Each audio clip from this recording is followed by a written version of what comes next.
ఇప్పుడు మనం ఒక గౌరవ అతిథిని పిలుచుకుందామండి. ఈ ఫౌండేషన్ కార్యక్రమాల్లో తన వంతుగా ఎన్నో సేవలు అందిస్తూ ఈరోజు ఇక్కడికి మీ అందరికీ ఒక మంచి మెసేజ్ ఇవ్వడానికి ఇక్కడ వచ్చేసిన డాక్టర్ కృష్ణభరత్ గారు ఫ్రమ్ గుంటూరు. మీ అందరి గ్రాండ్ క్లాప్స్ ఇన్వైట్ చేసుకుందాం. మీరు ఎంత ఉత్సాహంగా ఎంత ఎంతూజియాజంతో ఉంటారో అంత మంచిగా మెసేజ్ ఇవ్వడం జరుగుతూ ఉంది. Thank you. Thank you to మీరావాలి గారు. Good evening everybody. నేను కొంచెం రంగస్థలంలో చిట్టుబాబు టైపు, కొంచెం గట్టిగా చెప్పాలి. ఇంకొంచెం గుడ్. ఇప్పుడు కొంచెం వినపడింది. ఓకే. ఇప్పటిదాకా స్పందన ఈదా ఇంటర్నేషనల్ ఫౌండేషన్ యొక్క ఆవిర్భావం ఎలా జరిగింది, దాని నేపథ్యం ఏంటి అనేది మీరావాలి గారు వివరించారు. కవిత మాట్లాడుతూ ఒక మాట ఉందండి అమ్మాయి. నేను అనేక వర్క్షాపుల్లో అండి రాష్ట్ర వ్యాప్తంగా అనేక కాలేజెస్ పర్సనల్ కౌన్సిలింగ్ తీసుకుంటూ ఉంటాను. ఆ క్రమంలో నేను ఎప్పుడూ చెప్పేది ఒకటే, ఆ అమ్మాయి అన్ఎక్స్పెక్టెడ్గా చెప్పేసింది అన్నమాట. మనం ప్రతి ఒక్కరం కూడా we find our life purpose. ఈ భూమి మీదకి ఎందుకు వచ్చాం మనం?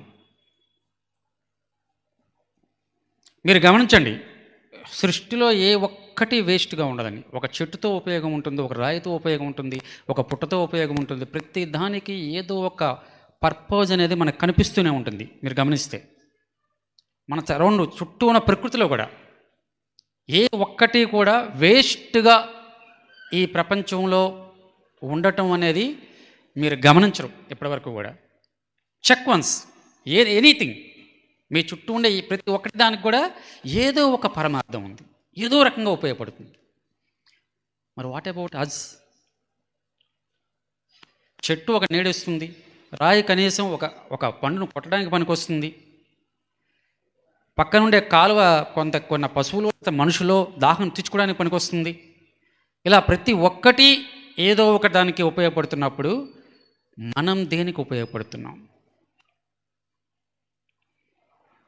నువ్వేమిస్తున్నావు ఈ సొసైటీకి, ఈ ప్రపంచానికి నువ్వేంటి? ఈ భూమి మీద రావటానికి నీకున్న పరమార్థం ఏంటి?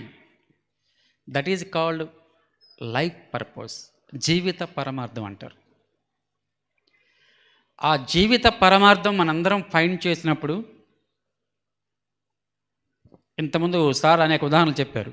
జాబ్ రాలేదనో, లేదంటే ఒక రిలేషన్షిప్ సక్సెస్ కాలేదనో, లేదా మనం అనుకున్న స్థాయికి వెళ్ళలేదనో, ఎక్స్పెక్టేషన్ స్టేటస్కి వెళ్ళలేదనో, ఇలా రకరకాల రీజన్స్తో కొంతమంది నిర్ణయాలు తీసుకుంటున్నారు. ఆ నిర్ణయం తీసుకునేంత అవకాశం రాదు. ఎప్పుడు we can find our life purpose. ముందు అది ఫైండ్ చేయాలండి అందరం కూడా. నీ లైఫ్ పర్పస్ ఏంటి? What is your ultimate goal in life? ఒక్కసారి ఆలోచించాలి. And also I kindly request all remember one thing, ఇది మోటివేషనల్ సెషన్ కాదండి. ఏదో ఒక సాయంత్రం పూట అందరం ఒక చోటకి వేదిక మీదకి వచ్చాము, ఒక చోట అందరం సమావేశం అయ్యాము, కొద్దిసేపు మాట్లాడుకుందాము, మీరందరూ మోటివేటివ్ అవ్వాలి అనే ఉద్దేశంతో ఈ కార్యక్రమాన్ని డిజైన్ చేయలేదు. It's a thought provoking session. ఒక ఆలోచన రేకెత్తించాలి, మీలో ఒక ఆలోచన స్టార్ట్ అవ్వాలి. ఆ ఆలోచన నుంచే మీరు ఏం కావాలో మీకు తెలియాలి. దానికోసం డిజైన్ చేసిన కార్యక్రమం ఇది. వై? ఎందుకు అంటే సైకాలజీ, బీయింగ్ యాజ్ ఎ సైకాలజిస్ట్గా మోటివేషన్ క్లాసెస్ మీరు అనేక వినుంటారు కదా. మీ కాలేజీ వాళ్ళు చాలామంది పిలిపించుంటారు, చాలామంది గొప్ప గొప్ప సైకాలజిస్టులు కానివ్వండి, లేదా మోటివేషనల్ స్పీకర్స్ కానివ్వండి, అందరూ వచ్చి ఉంటారు, వాళ్ళు విని ఉంటారు. విన్నారా? అందరూ అటెండ్ అయిన వాళ్ళు ఎవరైనా ఉన్నారా? గతంలో కొన్ని మోటివేషనల్ సెషన్స్ కానీ, లేదా వీడియోలు కానీ, బుక్స్ కానీ చదివిన వాళ్ళు ఉన్నారా? ఒకసారి raise their hands. Very good, good, thank you, thank you. How many can change their lifes? ఎంతమంది జీవితాన్ని మార్చుకున్నారండి? ఎంతమంది వాళ్ళ ఆలోచన విధానాన్ని మార్చుకున్నారు? ఎంతమంది వాళ్ళ బిహేవియర్ని మార్చుకున్నారు? Only few people. మీరు గమనిస్తే 1000 మంది అటెండ్ అయిన మోటివేషనల్ సెషన్లో కొద్ది మంది మాత్రమే వేల మీద లెక్క పెట్టచ్చు. మరి మిగతా వాళ్ళ పరిస్థితి ఏంటండి? ఎందుకని వర్కౌట్ అవ్వట్లేదు? Because it's A eccentric motivation. బయట నుంచి వస్తున్న మోటివేషన్. అది ఇన్సెంట్రిక్ మోటివేషన్ రావాలి అంటే మీలో నుంచి రావాలి. ఒక్కటి గుర్తుపెట్టుకున్నాం అందరూ, ఎక్కడి నుంచో బయట నుంచి వచ్చే ఏ ఫోర్సు కూడా మిమ్మల్ని ముందుకు నడిపించలేదు. The force within yourself. మనలో నుంచి వచ్చే ఫోర్స్ మాత్రమే మన డైరెక్షన్ మార్చగలదు, మన ఆలోచన విధానాన్ని మార్చగలదు, మన బిహేవియర్ని మార్చగలదు. We star for that one, not external motivation. Internal motivation కోసమే మనం ప్రయత్నించాలి. ఈరోజు మీరు దానికోసమే మేము ప్రయత్నం చేస్తున్నాం అన్నమాట. మీలో ఒక ఆలోచన, ఒక్క చిన్న ఆలోచన, ఒక్క క్షణం ఆలోచించగలిగితే జీవితాలు నిలబడతాయి, ఆగిపోవు. According to psychology, the suicidal thought ఉండే సమయం అంటే ఆ అర్జీ ఉండే సమయం కేవలం 5 minutes మాత్రమే. Only 5 minutes. లైఫ్ ఎండ్ చేసుకోవాలి అని ఒక బలమైన కోరిక, ఒక బలమైన అర్జీ ఉండే సమయం కేవలం 5 నిమిషాలు మాత్రమే ఉంటుంది. ఆ 5 నిమిషాలు కూడా ఎవరన్నా మన మిత్రుడు కానీ, లేదంటే మన లెక్చరర్ కానీ, లేదా మన తల్లిదండ్రులు కానీ ఎవరన్నా కొంచెం మాట్లాడగలిగితే, మనం మనసు విప్పి వాళ్ళతో షేర్ చేసుకోగలిగితే మళ్ళీ 6 నెలల వరకు మీకు ఆ థాటే రాదు. 6 months వరకు అలాంటి ఆలోచన రాదు.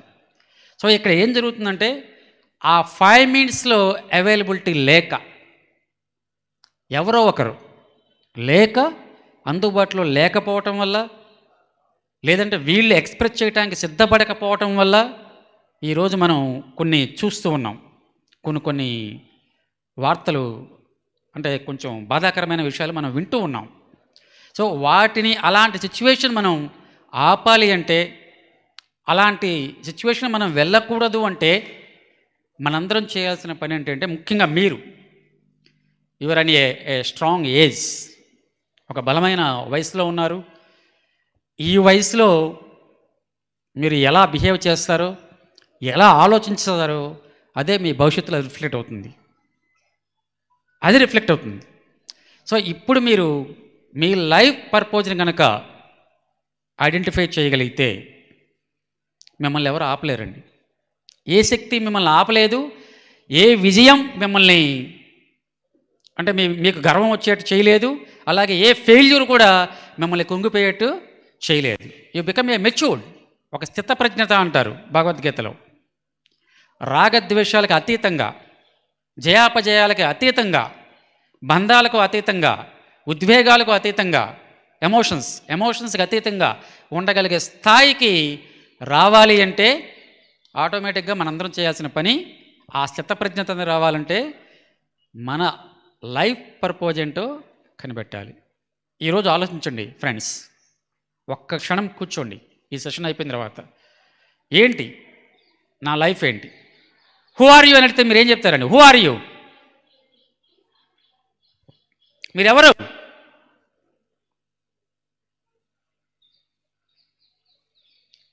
అంటే మహేష్ బాబు అడిగితేనే చెప్తారా, నేను అడిగితే చెప్పరా? ఆయన ఎప్పుడో మైక్ పెట్టుకుని ఒక 3-4 ఏళ్ళ క్రితం హూ ఆర్ యూ అని అడిచాడు, అప్పుడు బాగానే చెప్పారు. ఆయన చెప్తేనే చెప్తారా? నేను అడిగితే అది చెప్పరా? Who are you? సో చాలామంది హూ ఆర్ యూ అని కానీ మన పేరు చెప్తాం. మన పేరు, లేదా మన ప్రొఫెషను, లేదా మన జెండర్, ఇవన్నీ ఎక్కడి నుంచి వచ్చాయండి? మీ పేరు ఎక్కడి నుంచి వచ్చింది? Is it yours? Me parents పెట్టింది. స్టూడెంట్ అంటే నువ్వు ఇంకో 4 ఏళ్ళ తర్వాత స్టూడెంట్గా ఉంటావా? నో. పోనీ if you I'm a women అంటే నీ జెండర్, అది నీ జెండర్. సో మరి హూ ఆర్ యూ? ఈ ప్రశ్న ఎప్పుడూ మనకి ఉదయిస్తూనే ఉండాలి. ఎల్లవేళ మనం ప్రశ్న who am I, who am I, నేనెవరిని? ఇది ప్రశ్న మనం పదే పదే వేసుకుంటే ఆటోమేటిక్గా మీకు మీరెవరో తెలుస్తుంది. ఈ లైఫ్లోకి, అంటే ఈ ప్రపంచంలోకి మీరు ఎందుకు వచ్చారు, మీ పరమార్థం ఏంటి, మీ లైఫ్ పర్పస్ ఏంటి అనేది మీకు తెలుస్తుంది.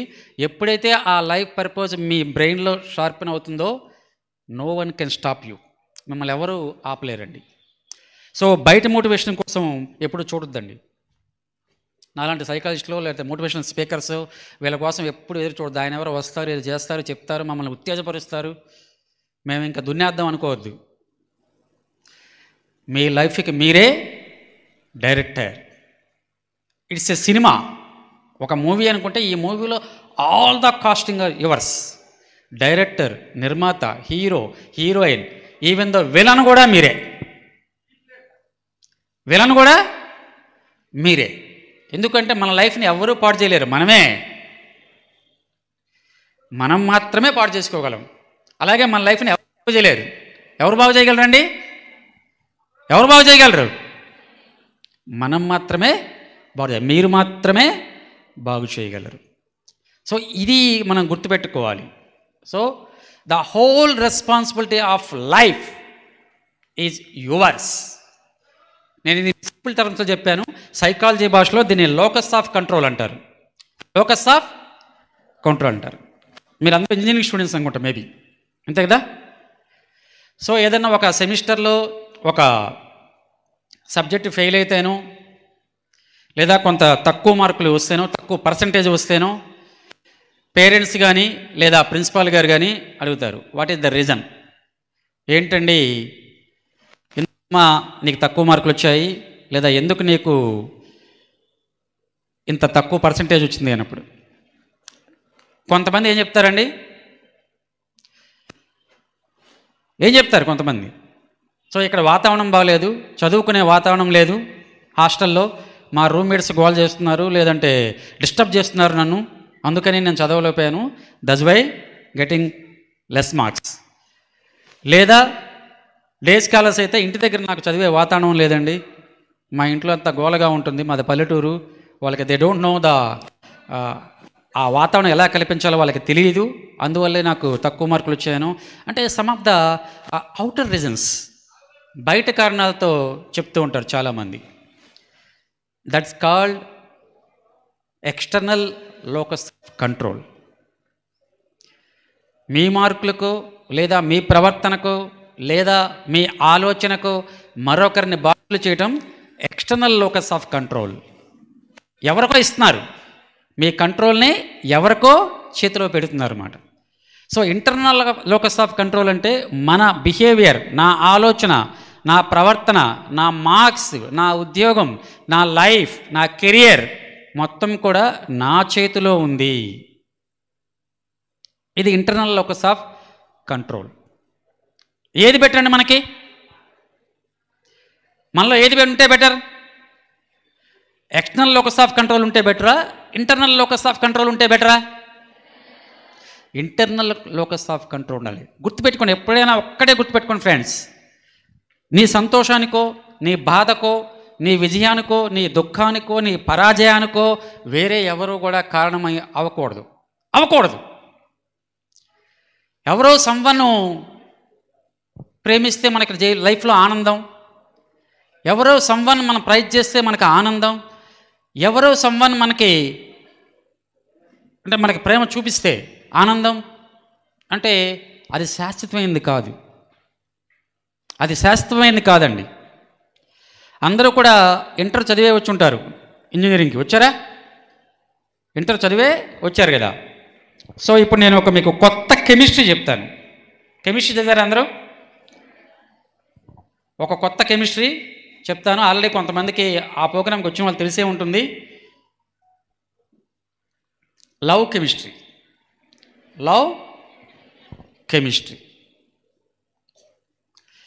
చాలా రోజుల క్రితం ఒక మూవీ వచ్చిందండి, Ram Charan and Genelia. Oh good, very good, super power memory అండి, బాగా గుర్తుంటాయి. దాంట్లో రామ్ అంటూ ఉంటాడు, జెనీలియా ఏమడుగుతుందంటే లైఫ్ లాంగ్ నన్ను ప్రేమించు అంటుంది. రామ్ ఏమంటుంటాడు? లైఫ్ లాంగ్ నా వల్ల కాదు, ఎన్నాళ్ళు ఉంటే అన్నాళ్ళు ప్రేమిద్దాం అంటాడు. He is right or wrong? Right or wrong? Yes, right. He is right because it's a temporary. It's a temporary. It's called oxytocin love అంటారండి. టీనేజ్లో ఉండే లవ్ని ఆక్సిటోసిన్ లవ్ అంటారు. దాని minimum period 3 months, maximum period 18 months. మీరు అందుకే engineering college చూడండి, నేను చాలామంది నాకు కౌన్సిలింగ్ వస్తూ ఉంటారు. చాలా సంవత్సరాల క్రితం మా స్టూడెంట్ ఒక అమ్మాయి ఫస్ట్ ఇయర్లో పరిచయం చేసింది. సార్ మేము ఇద్దరం లైలా మజ్ను అంత నిజమైన ప్రేమికులు అని అంది. 4 years తర్వాత నాకు మళ్ళీ కనిపించమ్మా అన్నాను. కనిపించారు, అయితే పర్సన్ మారాడు. జంటగానే కనిపించారు కానీ పర్సన్ మారారు. అంటే 18 నెలలకి దాని ఎఫెక్ట్ పోతుందండి.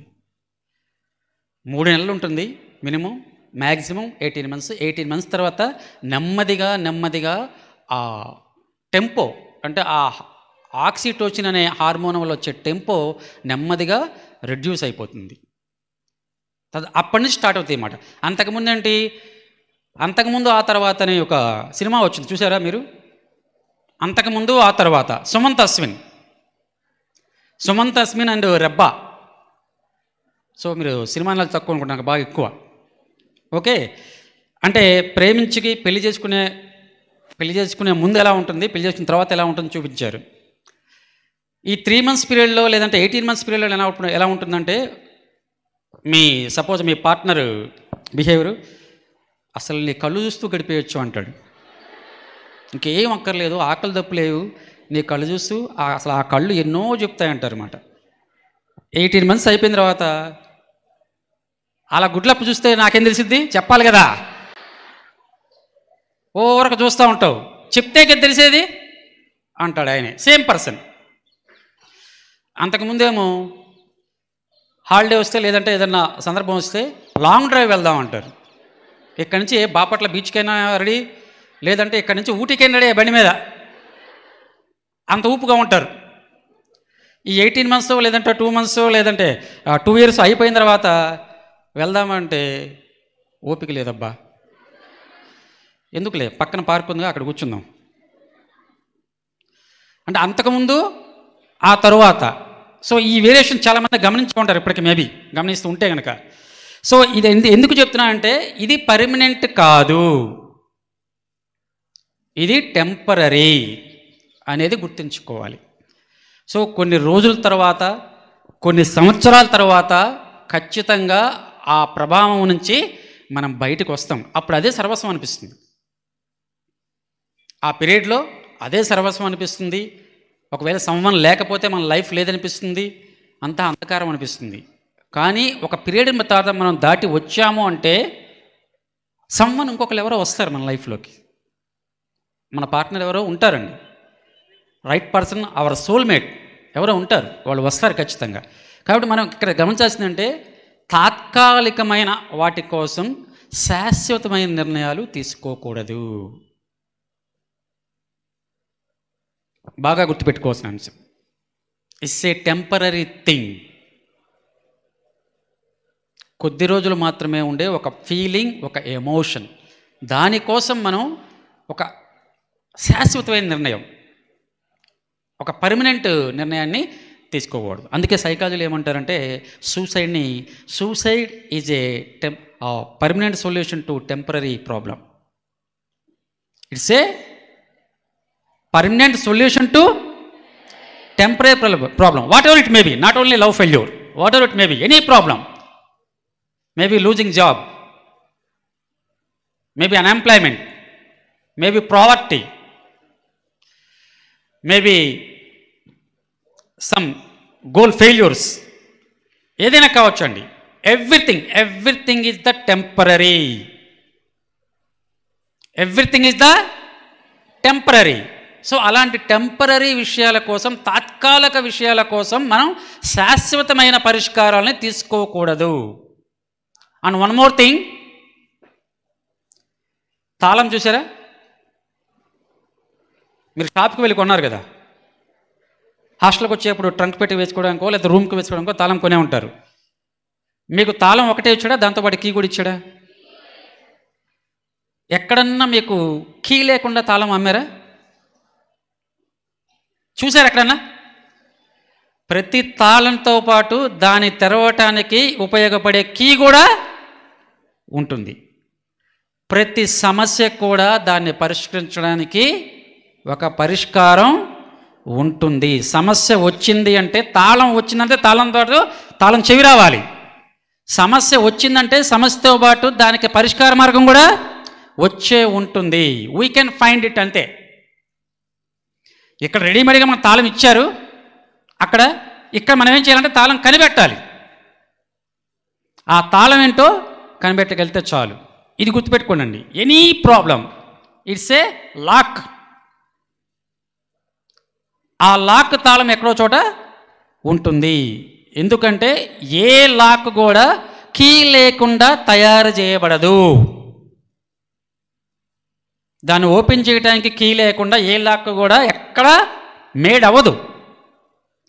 అలాగే ఏ సమస్య కూడా పరిష్కారం లేకుండా రాదు. ఆ పరిష్కార మార్గాన్ని కనిపెట్టడమే మన విజ్ఞత, మన స్టామినా. సో దానికోసం ఎప్పుడు ఫైండ్ అవుట్ చేయండి. అది ఒక్కొక్కసారి 2 రోజులు పట్టచ్చు, 3 రోజులు పట్టచ్చు, లేదా 1 year పట్టచ్చు, లేదంటే 2 years పట్టచ్చు, లేదా 2 months పట్టచ్చు. Maybe it's a time being అంతే. కానీ పరిష్కారం మాత్రం ఖచ్చితంగా దొరుకుతుంది. ఇది గుర్తుపెట్టుకోండి, ఇది గుర్తుపెట్టుకుంటే చాలు. సో 2 విషయాలండి. టెంపరీ వాటి కోసము పర్మనెంట్ నిర్ణయం తీసుకోకూడదు. అలాగే ఏ సమస్య అయినా సరే, వాట్ ఎవర్ ఇట్ మేబీ, ఎటువంటి సమస్యకైనా ఒక పరిష్కారం ఉంటుంది. కానీ సమయం మాత్రమే. అంటే కొందరికి వెంటనే పరిష్కారం దొరుకుతుంది, కొందరికి కొంచెం లేట్గా దొరుకుతుంది. సో ఈ 2 విషయాలు మనం గుర్తుపెట్టుకున్నామంటే లైఫ్లో ఎప్పుడూ కూడా ఒక తీవ్రమైన నిర్ణయాలు తీసుకోవడం అనేది జరగదు. ఇంకొక విషయం, ప్రేమించండి. నేను ఎప్పుడు కూడా I'm not oppose to love. మొన్న వచ్చిన వాళ్ళు కూడా చెప్పాను, నా లవ్ స్టోరీ కూడా షేర్ చేసుకున్నాను, గుర్తుండే ఉంటుంది. సో కాబట్టి ఏంటంటే ఉంటాయండి జనరల్గా. అంటే ఆ ప్రేమ దోమ కుట్టని వాళ్ళు దాదాపుగా ఉండరేమో ఒక ఏజ్లో, ఒక టీనేజ్లో. ఏదో ఒక చిన్న ఇన్ఫెక్షన్ అన్న కలగకుండా ఏముండదు. జస్ట్ ఒక అబ్బాయిని ఒక అమ్మాయిని చూసి ఆ బాగున్నాడు రా, లేదా బాగుంది అమ్మాయి అనుకోకుండా ఏమీ ఉండలేము. అలా ఉండకపోతేనే ప్రాబ్లం. వాస్తవంగా ఆ ఏజ్లో ఉంటుంది, తప్పులేదు. కానీ దాన్ని ఎంతవరకు తీసుకువెళ్ళాలి, దాన్ని ఎంతవరకు మనం ఉపయోగించుకోవాలి అనేది మన మీద ఆధారపడి ఉంటుంది. దాన్ని బట్టి మన ఫ్యూచర్ డిసైడ్ అవుతుంది. సో కాబట్టి ఇక్కడ ఏంటంటే ప్రేమ అనేది ఉంది, మన లైఫ్లో ప్రేమ అనేది ఉంటుంది. కానీ అది ఎవరితో, ఎప్పుడు, ఎక్కడ అనేది మన మీద ఆధారపడి ఉంటుంది. మీరు రైస్ పెట్టారండి, ఇంట్లో వంట వండుతారా? అలవాటు ఉందా? చాలామంది మర్చిపోయారులే, అందుకని యూట్యూబ్లో నేర్చుకుంటున్నాం కదా, అలవాటు ఉంది కదా. సో మామూలుగా ఒక 15 minutesలో రైస్ రెడీ అవుతుంది. మీరు 5 minutesకి ఆపేస్తే తినగలరా? రుచిగా ఉంటుందా? ఉంటుందా? సో ఎలా అంటే, ఎలాగైతే ఒక రైస్ అన్నం ఒక పర్టికులర్ టైం వరకు దాన్ని మనం వెచ్చబెట్టాలో, అది ఉడికేదాకా దాని కింద మంట పెట్టాలి, అది చేయాలంటే ఒక టైం ఇవ్వాలి దానికి. ఆ టైం ఇవ్వగలిగితేనే అప్పుడు చక్కటి బిర్యానీలో రైస్ రెడీ అవుతుంది. అలాంటి టైము ఇవ్వగలగాలి అంటే ఏ టైంలో మనం ఎనీ రిలేషన్షిప్ డెవలప్ చేసుకోవాలి అనేది మనకు అర్థం అవ్వాలి. ఈరోజు ప్రాబ్లం అదే. మీకున్న ప్రాబ్లం ఏంటంటే వయసుకు మించిన విషయాలు తెలిసిపోతున్నాయి. మీరేనే కాదు, మీకంటే చిన్నపిల్లలు కూడా, మనం చిన్నపిల్లలు కూడా చూస్తున్నాం కదా. నేను ఒక చిన్న ఎగ్జాంపుల్తో ముగిచ్చేస్తున్నాను ఈ సెషన్ని. పూర్వాశ్రమం నేను టీచర్గా పనిచేశానండి, ప్రైవేటు స్కూల్ రన్ చేశాను. మాకు ఒక కంప్లైంట్ వచ్చింది. ఒకరోజు ఒక 3rd class అబ్బాయి 1st class అబ్బాయిని కొట్టాడు ఇంటర్వెల్లో. అది కంప్లైంట్. సరే పిలిపించాం ఆఫీస్ రూమ్కి, పంచాయతీ. అడిగాం వాడిని, 3rd class వాడిని, ఎందుకురా నువ్వు వాడిని కొట్టావంటే వాడు మా చెల్లికి లైన్ వేస్తున్నాడు సార్, అందుకే కొట్టాను అన్నాడు. ఆ పిల్ల కూడా ఫస్ట్ క్లాస్. ఒక్క నిమిషం వాడు చెప్పిన ఆన్సర్కి, ఇది దాదాపుగా ఒక 15 to 20 years బ్యాక్ అండి ఇది, ఈ స్టోరీ కూడా. ఆ నిమిషంలో ఆ రూమ్లో పిన్ డ్రాప్ సైలెంట్ మాట. వాడు చెప్పిన ఆన్సర్కి అర్థం కాలే, మా అందరికి ఫ్యూజులు ఎగిరిపోయినాయి. ఒక్క నిమిషం సైలెంట్ అందరం రూమ్లో. వాడు ఏం చెప్పాడు అర్థం కాలే మాకు. వాడు చెప్పింది అర్థం చేసేసరికి కొంత టైం పట్టింది మాట. సరే నేనే కొద్దిగా, అదేంటారు నీకు ఎలా తెలుస్తుందిరా అన్న. అందరూ చెప్తున్నారండి అన్నాడు. అందరూ చెప్తున్నారంట వాడికి. అసలు అంటే ఒక 3వ క్లాస్ అబ్బాయికి ఒక 1వ తరగతి అబ్బాయి ప్రేమిస్తున్నాడు అంటే అసలు ఆ వయసులో ఏమన్నా తెలిసే అవకాశం ఉంటుందండి? ప్రేమ అంటే ఏంటి, దాని వెనకుండే కెమిస్ట్రీ ఏంటి, లేదంటే అసలు దాని యొక్క పర్యవసానాలు ఏంటి, ఎంత దాకా మనం వెళ్తాము అనేది తెలిసే అవకాశం ఉంటుందా? నో ఛాన్స్ మాట. ఆ అవగాహన లేకపోయినా ఆ అబ్బాయి ఆ పదం ఎందుకు వాడంటే, ఈరోజు మన చుట్టూ ఉండే ప్రపంచం, మన చుట్టూ ఉండే మీడియా వల్ల కావచ్చు, లేదా టీవీ వల్ల కావచ్చు, లేదా సినిమాల వల్ల కావచ్చు, వీటి వల్ల మనం కొంచెం వాటికి అట్రాక్ట్ అవుతున్నాం, అంతకుమించి తప్ప మనం లేదు. కాబట్టి మై డియర్ ఫ్రెండ్స్, నేను చెప్పేదంటే ఒక పర్టికులర్ టైం ఉంటుంది ప్రతిదానికి. పర్టికులర్ టైంలో మనం గనక సరైన నిర్ణయం తీసుకుంటే లైఫ్ బాగుంటుంది. కానీ పక్వానికి రాకముందే, అంటే అన్నం ఉడకముందే తింటే ఎలా బాగోదో, తినటానికి ఎలా రుచిగా ఉండదో, మనం లైఫ్లో సెటిల్ కాకుండా, అనుకున్న గోల్స్ సాధించకుండా, అమ్మా నాన్నని సుఖంగా చూసుకోకుండా ముందుగానే మనం దాన్ని భోంచేయాలి అనుకుంటే, సంవన్తో మనం లైఫ్ షేర్ చేసుకోవాలి అనుకుంటే, ఉడకని అన్నం ఎలా ఉంటుందో ఈ రిలేషన్షిప్ కూడా అలాగే ఉంటుంది. అంత రుచిగా ఉండదు, రకరకాల ప్రాబ్లమ్స్ వస్తాయి. కాబట్టి ఆ సమయం వరకు నిరీక్షించడం అనేది మన బాధ్యత. There is a time for everyone, everything. ప్రతి దానికి ఒక సమయం ఉంటుంది, ఎప్పటికప్పుడు వస్తుందండి మన లైఫ్లో, ఏదో ఒక రోజు వస్తుంది. అప్పటిదాకా వెయిట్ చేయటం అనేదే మన విజ్ఞత మాట. ఒక్క విషయం నేను చెప్తున్నాను అండి. మిషెల్ అనే ఒక సైకాలజిస్టు ఒక పరిశోధన చేశాడు. చిన్న పిల్లలకి కొన్ని మిఠాయిలు ఇచ్చాడు, క్లాస్ అందరికీ స్వీట్స్ ఇచ్చాడు. జనరల్గానే స్వీట్స్ అంటే ఎక్కువ ఇష్టం కదా పిల్లలకి.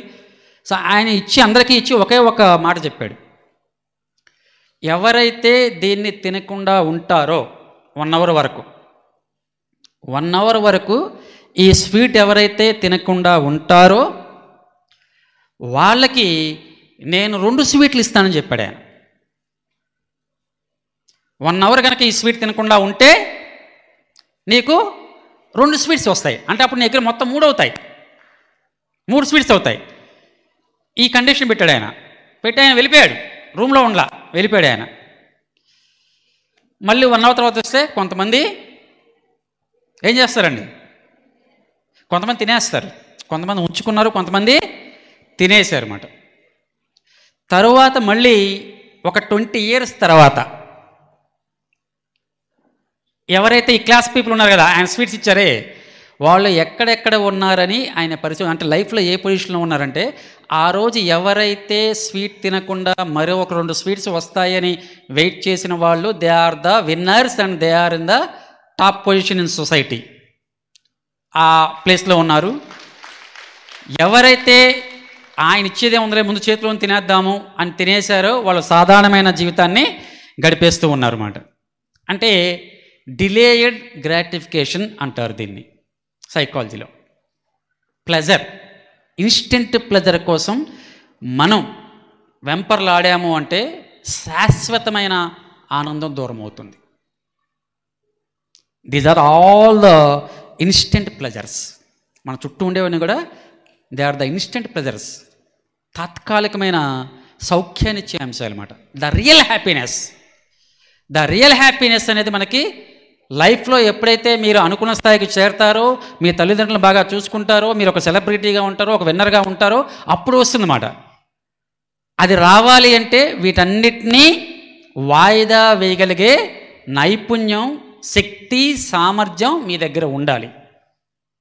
ఆ డిలేడ్ గ్రాటిఫికేషన్ అనే కాన్సెప్ట్ మీ దగ్గర ఉండాలి. అంటే రేపటి సుఖం కోసం, రేపటి సంతోషం కోసం ఈరోజు తాత్కాలిక సుఖాన్ని ఆపగలిగే, దానికి టెంప్ట్ అవ్వకుండా ఉండగలిగే మనోనిబ్బరాన్ని మనం కలిగి ఉండాలి. సో ఇది గుర్తుపెట్టుకోండి ఫ్రెండ్స్. సో ఈ 3 విషయాలు గుర్తుపెట్టుకోండి. మీకు లైఫ్లో ఎప్పుడు కూడా ఎక్కడ మీకు తిరుగనేది ఉండదు. డిలేడ్ గ్రాటిఫికేషన్ ఒకటి, అలాగే ప్రతిదానికి ఒక సమయం ఉంటుంది, ఆ సమయానికి మనం వెయిట్ చేయాలి. అలాగే తాత్కాలికమైన వాటి కోసం శాశ్వతమైన నిర్ణయం తీసుకోకూడదు. ఈ 3 విషయాలు మీరు గుర్తుపెట్టుకుంటూ ఆశిస్తున్నాను. Thank you giving this opportunity. Eda Samuel Reddy గారికి, Spandana Eda foundation chairman Samuel Reddy గారికి, అలాగే స్పందన ఈదా ఫౌండేషన్ డైరెక్టర్ అంజిరెడ్డి గారికి, మీరావళి గారికి, ద హోల్ టీమ్ శ్రీనివాసరావు గారికి అందరికీ thank you and all of you very thankful to you.